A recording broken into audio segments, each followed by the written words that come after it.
Good morning. Good morning. Happy Saturday. Happy New Year. Happy Hanukkah. Not Happy New Year. Happy holidays. Merry Christmas. Happy Hanukkah. Today is a great day. This is Melesha Bailey with Love for Life Wellness, and I am excited to be with you this morning. I haven't been on in a while. I've been traveling. God has been good. I've been able to go to Costa Rica, and I went to Jamaica, and I haven't done a live Sister to Sister Saturday in a while, but it is my greatest pleasure today to have with me as our guest First Lady Ashanti from Turning Point Church. Can you say hello to everyone this morning? Good morning. Hello, hello, hello. Now, I didn't ask you in our pre-conversation, can I call you, do you prefer First Lady, Ashanti? How do you like to be addressed? Ashante is perfect. Okay, because you are First Lady, and I believe in giving people their due and Absolutely. addressing people how they want to be addressed. So, Sure. but Ashanti is a beautiful name, and I'm happy that you are with us today. So, the Sister to Sister Saturdays, I've done this about 2 years now, and I just wanted to bring on people to have conversations with women about the things that are important to us as women. So, we talk about a variety of issues. We talk about a variety of issues concerning women, health issues, stress, finances, relationships, self care, exercise.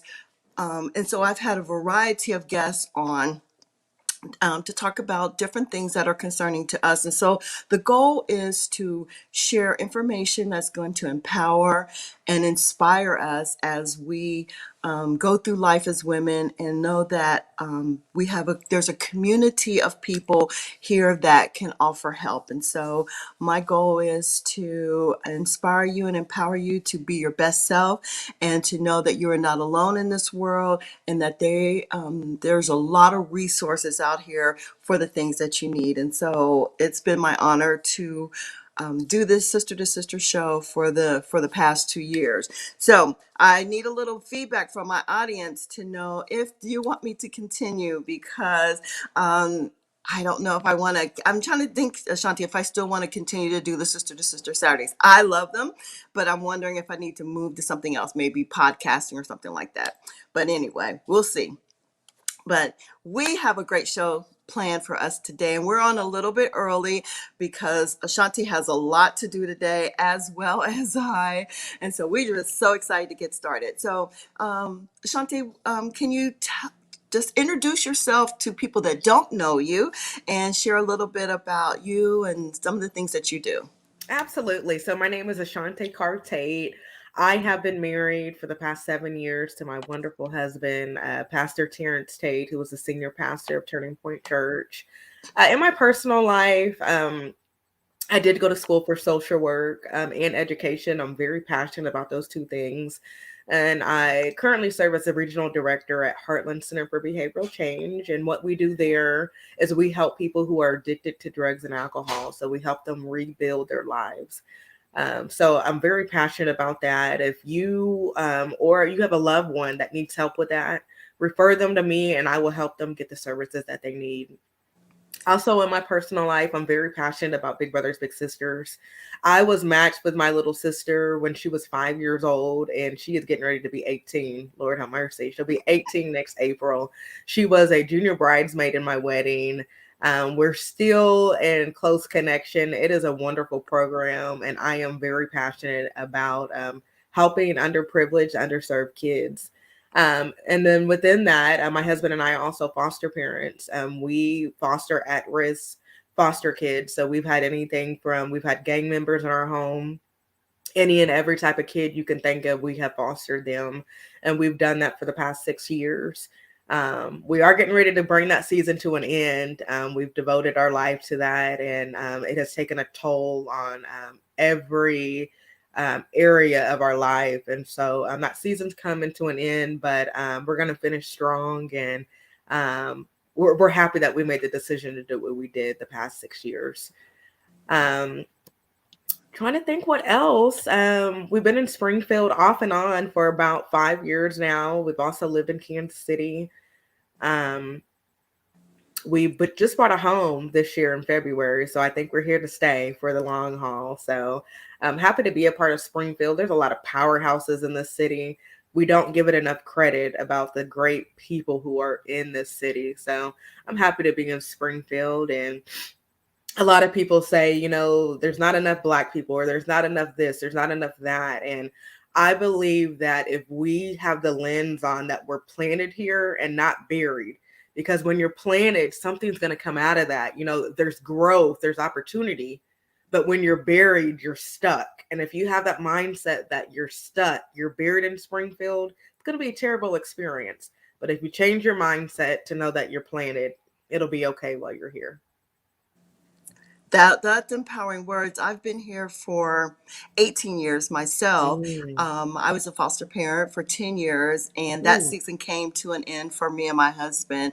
We had a lot of different kids in our home, and it was a wonderful experience. But it was time for us to come to an end yes. of that. And then my son was, and actually it's so funny because my son became a big brother, and I didn't think he would want to do that because of seeing all the foster kids in and out of our home that he had to share our attention and Sure. time with. But it was inspiring for me to see him become a big brother who he's still, they're still together. He's been with this young man he's in Seattle now. Yeah. And he's been with his little for maybe 8 or 9 years, and this young man's about Wonderful. ready to graduate from high school.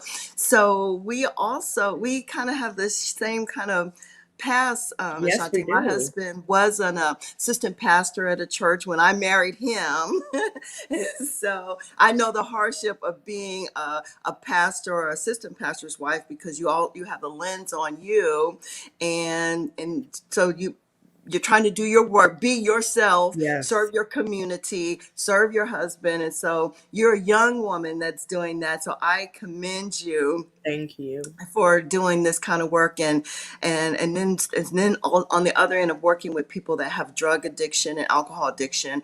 And that is so powerful. That's really not the topic of our conversation, but let's just talk about just a little bit. During this last year of COVID, have you seen an uptick, especially in women that are dealing with alcohol and drug and stress abuse, that maybe I called it PTSD. I think we all kind of had some PTSD last year. Have you seen that this year, the past 2 years, Shanti? Absolutely. A lot of people think with COVID that it just made people just work at home and not be out as much, but it was so much more than that on people's mental health. And if you just look at the average person that's an extrovert, that needs people, that needs to be around people, that they thrive on those people. So if we just look at the average person, it took a toll on that person. I mean, it literally drove people crazy. Now if you look at a person that's already battling a mental illness, then they're secluded but they're an extrovert and they need those people,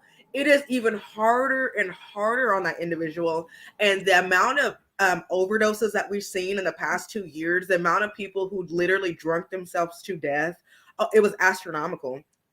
And so, whenever a few days ago, I'm looking at some of these liquor stores that have closed down. I don't know if I think it's called Brown's Liquor Store. There's one right around the corner from Turning Point. It's that company, and they also have a liquor store by my house, but they closed down. I don't know how they closed down. I don't know if it's something to do with something, but I know it's not because they're not selling the alcohol.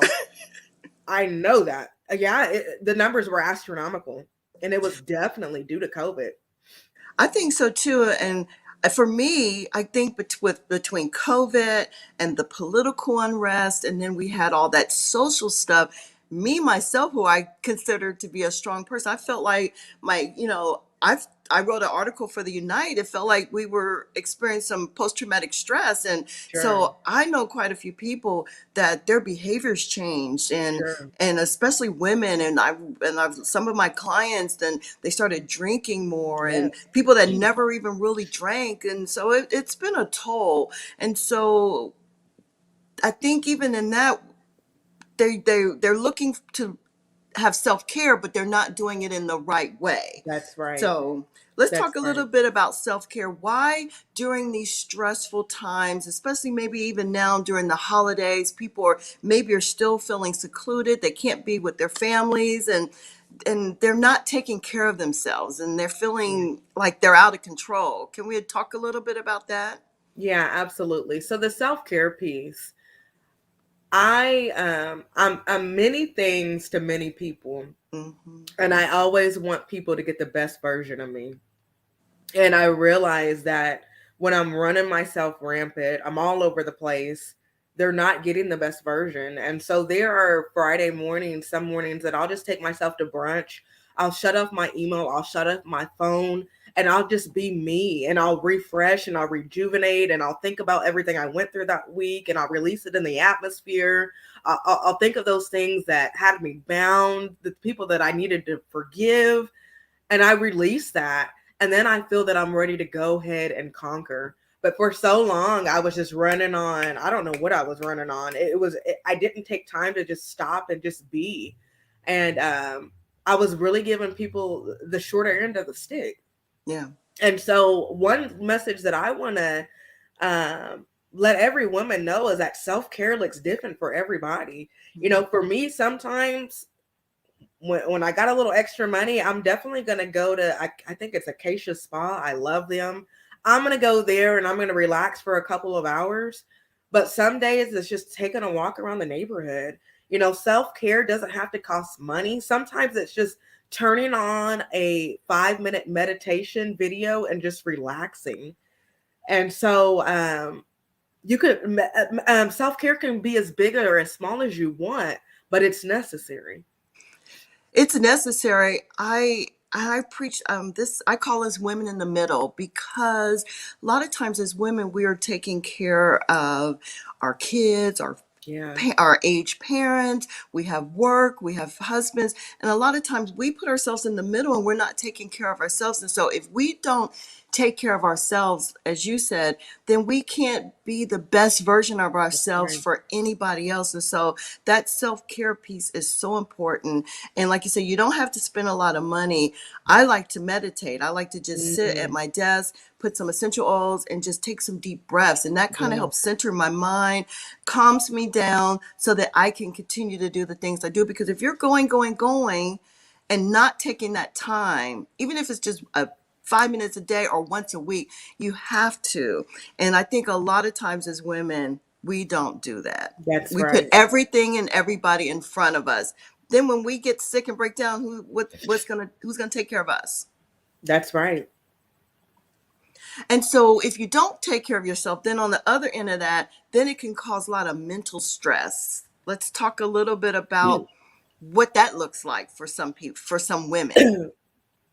Absolutely. So here lately, I've just been really transparent about the mental health issue that I have personally, and women have opened up to me, and they'll be real secretive, like, "Oh, well, I have depression or I have anxiety," and it's just the thing is, it's 1 in 4 people have mental health issues, and but we're still so secretive about it. We're still so ashamed about it, and I don't understand because there's so many resources out here that can help you. I've talked to women at my church because there have been, oh my God, this past month I can name about 4 that have said, "Hey, I'm really struggling with depression." I'm like, well, we need a support group because you're not alone.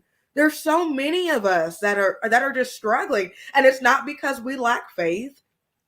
It's not because we don't have a loving and supporting husband. It's not because of X, Y, and Z. It's just the way that our brains are wired, and it's okay.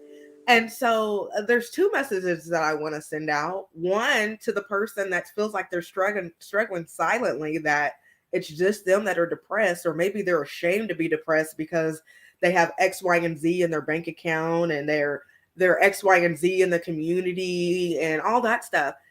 It's okay because mental illness is not a respecter of person. It's not, it doesn't care about your bank, it doesn't care about any of that. And so I think it's really important, one, that you're transparent. Um, because a lot of times when we're transparent, you're going to figure out that there's so many women that was depending on you to be transparent. There's so many people that was depending on so and so to step up and say something, and now they're going to feel comfortable. So I want women to know that they're not alone in that. And number two, I want people to know that we got to call things for what it is. You know, when I was growing up, we didn't talk a lot about mental illness. And there was a woman at my Mm-mm. church that had schizophrenia. And so my parents and my grandma would always say, oh, she's crazy. No, that's not what she is. She has a mental illness and it's schizophrenia. And so a lot of people, especially in those 60 to 70-year-old generation, we've never been able to put a name on what is. Mm. And so I think it's really time that we start talking about those things that, you know, when people are very secluded and they're very sad and they're very withdrawn, those are symptoms of depression. And so we can't Mhm. say that that person's crazy, or but a lot of times what we'll say is, you know, she don't like to fool with people. No, that's not what it is at all. She does want to fool with people. She does want to establish those relationships, but because she's battling with depression and she's never put a name on it, she's not able to get the help that she needs. So we've got to, one, be transparent, and two, we've got to put a name on those things that people are dealing with so we can properly help them.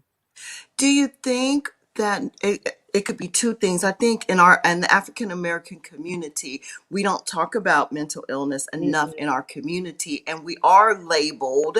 We Yeah. do get labeled, and then on the other hand, people in the church, they just want you to pray away everything. And a lot of times Yes. we can't just pray away everything. We We need can't. prayer and we need the Lord, but some things it needs to go deeper than that. And that's why I think churches these days, it behooves churches to have those um, resources for people that may have some mental illness, and even for churches that to have groups for even alcohol and drug abuse, Yes. because that if people can't come to the church and get help and feel that they can be transparent, then where Where can they can they go? go? Where can they go? Yeah.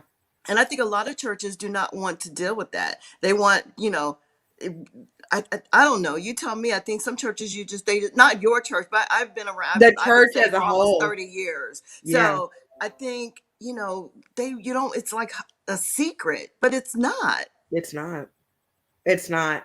So here's the analogy that I like to use is that when a person is diagnosed with cancer, um, they go to a doctor. They go to an earthly doctor and they get the treatment that they need. And then, but the church is also praying. And so, why do we separate our physical body from our mental? Like, why is that separate? Because it's all the same. You know, just like if you're having issues in the mind, you go to a psychiatrist and Mhm. you get the medication, you get the therapy that you need, but you also pray. And it's the same as if you got diabetes. You're going to go to a doctor, you're going to come up with a plan to lose some weight, get some diabetes medication, and we're also going to pray. I don't know why in society that the mind is set. I don't know why we do that, but I know, and my husband knows, I am an advocate of mental health, and some things just can't be prayed away. Some things can, and some things can't. You know, I've seen people who have had cancer and God miraculously healed them, but that's not everybody's testimony. You Mm-mm. know, and so eh, we've got to be literal. And I think sometimes we get so caught up in the spiritual aspect of things, but Mhm. Mhm. you've got to be literal. You know, if you're Mhm. sick in your mind, you go to a doctor. If you're sick in your leg, Mhm. you go to a doctor. And that's just a really good point. You know, is this that we've got to be logical in our approach.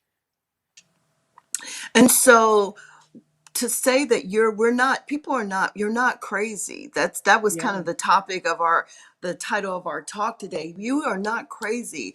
You taking care of yourself, putting yourself first, whether it's a physical condition, a mental condition, or a spiritual condition, yeah, being able to, number one, recognize that there's issues and not throw it up, put it up under a rug and try to leave it there because it's going to surface.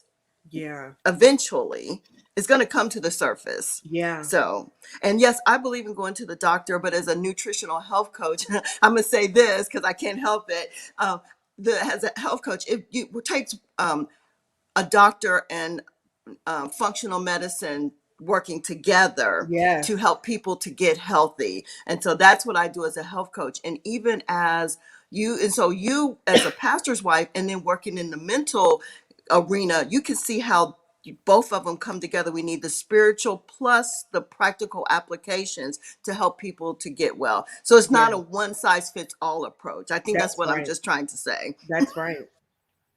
So let's see what else I've got. Let me see. I've got a note here. Let's see what else we're going to talk about. Okay.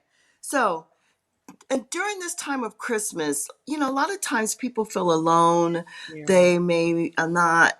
Don't suicide rates kind of go up during this time of year? People feeling isolated and alone. Well, it's not only that, it's that the holidays are here's as a big factor, and especially during COVID, we lost so many people. I mean, we Mm-hmm. can't even, just so many people. And so anniversaries are hard, and not only anniversaries, when it's the first holiday, when it's the first Christmas without that loved one, when Mm-hmm. it's the first Thanksgiving, it is hard. And so not only are we dealing with grief, but if you're dealing with grief on top of your mental illness that you've been suppressing and you're not going to a doctor about, that is overwhelming. And it absolutely does lead people to suicide. And so I think that we've got to always keep in mind that the holidays are not always a happy time for people. And I think it's very important that we check on people and say, hey, how Mm-hmm. are you doing? And then another thing, and this is something that the Lord delivered me from, is that a lot of times people will say, hey girl, how you doing? Oh, I'm good. Thanks for asking. And there's days that I am just drowning in depression or in anxiety. And I think we owe it to one another and say, hey, I'm not good right now. Mm-hmm. Hey, I had a cousin that abruptly died from COVID last year. And oh my God, it just affected our family in ways that I couldn't imagine. And it's okay to say, hey, I'm struggling. Mm-hmm. It's hard for me, or what, I'm not looking forward to this Christmas. And then, as a sister in Christ, to say, what can I do to support you? Mm-hmm. I love that. Check on people and ask the question, what can I do to support you? Yeah. Even as a pastor's wife, even as a coach, or we all need people that we can confide in and be transparent with, so you may not want to talk about what's going on as a pastor's wife or as a, you know, community leader, which is what you are. You may not want to confess every things that you're going to with everybody, but we have to have at least one or two people that we can Yes. be our talk to and be transparent with and get it out. Because if you Yes. don't, then it's going to even erupt into more depression, anxiety, and feeling like things are out of control. Excuse me. And now I want to put a pin right there. So here's one thing here. This is an area where we mess up at, is that we think sometimes because we have a best friend, that our Mm-hmm. best friend is our therapist, and they're not. Mm-mm. That they cannot be Mm-mm. that. When No. you are dealing with therapy, you need a treatment plan. You need and Mm-hmm. a treatment plan is basically what needs to happen for you to get better. You Mm-hmm. need to be working that treatment plan to get the proper healing. I have a best friend, we have a great relationship, but she cannot be my therapist. Your Mm-mm. spouse cannot be your therapist. They're not Mm-mm. equipped to do that. Your pastor cannot be your therapist. Mm-mm. They do not have the skills to treat you. They don't. They don't. They can give you a scripture or two, but they are not equipped to treat mental illness. You've got to go to a therapist who is trained to treat that. So I definitely want to throw that plug out there, because a lot of people think, well, I've got a best friend, but that's not what they're for. And that's draining to have a best friend that has to play the role of therapist. No. And I even as a health coach, I have worked with people that come. I'm not that come to me as a life coach just because they need somebody to talk to because they can't talk to their best friend or they don't Yeah. want to talk to their best friend. So I'm glad you said that because um, a lot of times our best friends, they need to be able to just kind of comfort us but not Yeah. help us solve our issues, you know what I'm Yes. saying? Yes. So I like that. So seek help if you need some help, not and Yes. not dump uh, our issues on our loved ones because they really can't help us, you That's know. right. Yeah, so that's really good. That's really good.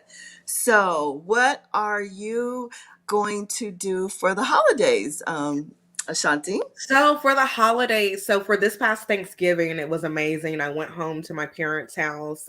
All of my siblings was there. We had a really big Thanksgiving dinner, and then that following Saturday, my dad retired, 38 years at Vance Air Force Base. So we had a really big retirement party for him. It was just wonderful. It was a great vibe. My mom threw an amazing party. She did not hold any punches. I mean, it was amazing. So that was wonderful. And then for Christmas, I will go to my husband's family in Wichita, Kansas. So we'll have a Christmas party on Christmas Eve. On Christmas Day, we'll wake up and have a brunch, exchange some gifts, and just love one another. I'm just excited about it.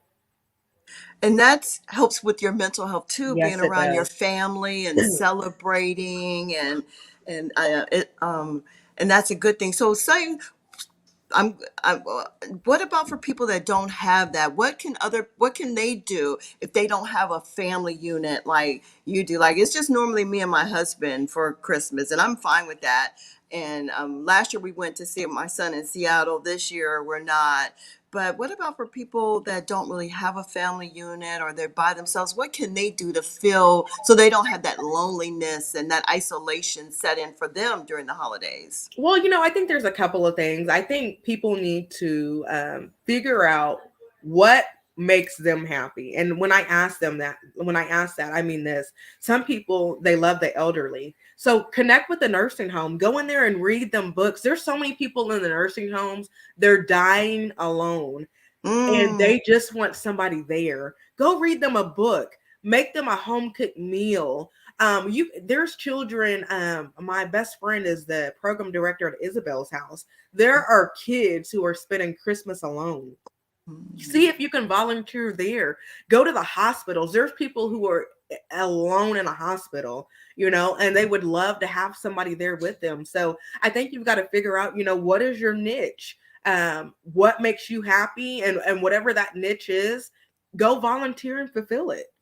Or if it's, you can't be with family because flights are too expensive, set up a Zoom. Yes, set up a Zoom conference. You know what? Everybody can cook their meal, and then at 12 o'clock, y'all can get on the video and eat together. There's so many different ways you can be creative and have that connection with people. Yeah, I love that. That is so wonderful. And I'm going to make sure I put those in the notes because if you are alone, reach out to other people. I love that. Go to Yes. the nursing homes and read. I love that. I might start doing that myself. Not that I need to add one more thing on my plate, but but that is great. So if you, I love that. So if you are alone and you are going to be wherever you are, because I have people that listen to me from Canada to Australia, but wherever you are during the holidays, and if you're going to be alone, and you may need and it's going to, you may need to feel something within you, Yeah. and as you do that you're going to feel something with for somebody else, so it goes both ways. So that is great advice. Thank you Yeah. so much for that. So you don't have to be alone in the holidays. You don't have to feel like do a pity party for yourself because you can't be with your family, Yeah. and you can give to others because they need it just as much as you do. Yes. So that is great. Great. Thank you so much. Well, I know you have a busy day today, and so do I, but I just thank you for being on the Sister to Sister Saturday with me today, Ashante. Is there anything else you'd like to share with our audience before you go today? Well, I just want to throw one plug out there. A lot of people often say is that they can't afford to go to a counselor or they can't afford to go to a doctor. There's so many resources, especially because of COVID. There's Yes. so much money out there. So if you're one of those people that are listening to this podcast and you need help, I don't care where you are, anywhere in the United States, I've got connections and I can help you. So send me a message. You can find me on Instagram, Facebook. I would love to help you. Whatever you're going through, I just want you to know you don't have to go through it alone. Thank you for that. And I will put your information in our show notes as well too. So, did you if I'm going to repeat that, don't if you need help, seek help. There's resources out there, there's money out there. Yes. There's resources that for to help you. And so you don't have to be a statistic. You're not alone. You're not crazy. You can be calm, collected, and in control Yeah. with help, and you don't have to do it by yourself. And so thank you for that. That's really good. And I think this is probably one of my better shows, because you have given us tools and tips and resources to help us with self-care, to help our with our mental ill with our state of mental health, Yeah. and also how to be our best selves. And so thank you for that. I You're appreciate so that so welcome. much. Well, anybody that's listening today, we appreciate you. I appreciate you following me. And this is an early show today, so if you watch this on replay, hit replay for me today. But it's going to be a beautiful day here in Springfield today, so I'm excited to get out and do some things. But thank you so much, First Lady Ashanti Tate. Blessings to you and your church family. And I really appreciate you being on the Sister to Sister Saturday. God bless everybody. Have a blessed and wonderful day. And we will see you soon, okay? Okay. Thank you. Thank you. Take care. You too. Bye-bye.